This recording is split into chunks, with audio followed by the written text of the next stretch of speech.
Sharing is caring. दोनों भाई नाश्ते की टेबल पर बैठे थे। प्रियंका, मेरा नाश्ता कहाँ है? भाभी, मुझे भी ऑफिस के लिए लेट हो रहा है। इस पर प्रियंका किचन में से दोनों के नाश्ते की प्लेट्स लेकर बाहर आती है। लो भाई, आप दोनों का नाश्ता। किसी को भी 1 मिनट का सब्र नहीं है।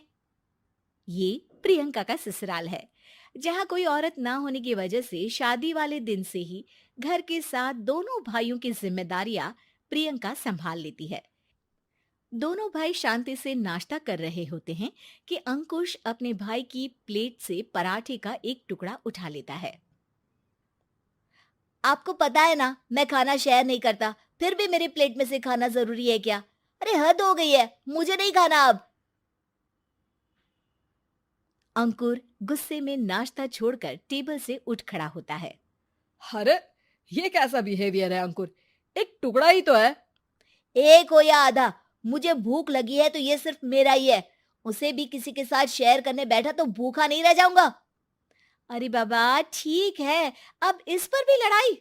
दूसरा बना देती हूँ, पर प्लीज ऐसे खाना बीच में छोड़कर मत जाओ। इससे अन्न का अपमान होता है।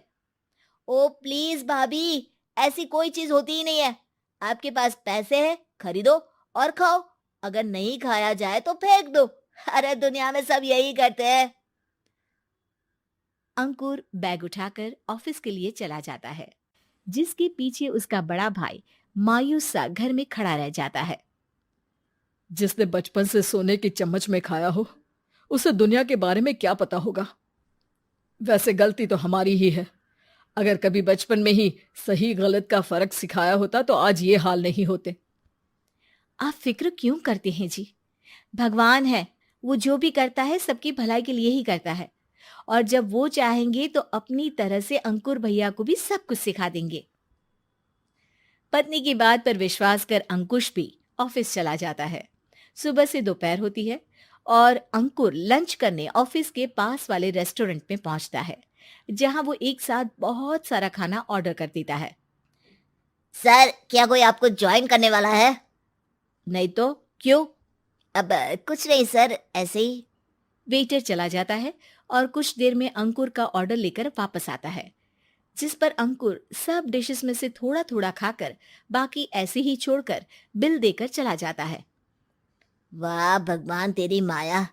कहीं कोई एक एक टुकड़े के लिए तरसता रहता है और ये 5 लोगों का खाना ऑर्डर करके एक का भी पूरा नहीं खाते। पैसे वालों की माया। वेटर टेबल साफ कर बचा हुआ सारा खाना लेकर रेस्टोरेंट के पीछे घूम रहे बच्चों के पास पहुंच जाता है, जिसे देख बच्चों के चेहरे खिल उठते हैं। वाह, आज इतना सारा खाना आया। थैंक यू भैया। भगवान आपको खाने की फैक्ट्री बना दे। अगर ये फैक्ट्री मेरी होती तो तुम लोगों को कभी किसी का झूठा बचा हुआ खाना नहीं खाना पड़ता। चलो तुम लोग खाओ, पर ध्यान रखो किसी को पता ना चले, नहीं तो मेरी नौकरी चली जाएगी। इसी के साथ दिन बीतता है और रात को दोनों भाई एक साथ घर पहुंचते हैं। कुछ देर में सब डिनर करने बैठते हैं, जहां अंकुश अंकुर को समझाने की कोशिश करता है। अंकुर, अगर हमें लाइफ में सब कुछ मिला है, इसका ये मतलब नहीं कि तुम उसका गलत फायदा उठाओ, बल्कि तुम्हें उसकी मदद से दूसरों को भी मदद करनी चाहिए। भैया, जिनके पास नहीं है उनकी वजह मैं तो नहीं ना। और ऐसे बहुत लोग हैं जिनके पास सब कुछ है। इसलिए अगर मैं एक इंसान कुछ नहीं करूंगा तो कोई फर्क नहीं पड़ने वाला। तुम्हारे भैया बस एक चीज समझाना चाहते हैं कि जिस चीज की हमारे पास कमी नहीं है, उसे बर्बाद करने से अच्छा है कि लोगों के साथ शेयर करें।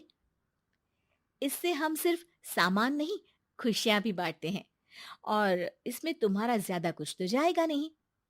भैया भाभी की बात सुन अंकुर कुछ बोले बिना उठकर चला जाता है। इसी तरह दिन बीतते रहते हैं, जिसमें अंकुश और प्रियंका कोशिश तो बहुत करते हैं, पर अंकुर पर किसी भी चीज का कोई असर नहीं पड़ता। एक दोपहर अंकुर सैंडविच खाते हुए सड़क के किनारे चल रहा होता है। तभी उसकी नजर आइसक्रीम वाले पर पड़ती है और वो सैंडविच सड़क किनारे फेंक आइसक्रीम खरीदने पहुंच जाता है।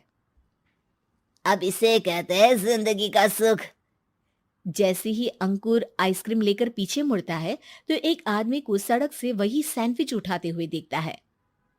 वो आदमी बहुत कमजोर, गरीब, जैसे बहुत दिनों से खाना ना खाया हो वैसा लग रहा था। अंकुर उसके पास जाकर खड़ा हो जाता है। उसे देखकर आदमी सैंडविच अंकुर की तरफ कर देता है। आपको भी खाना है क्या?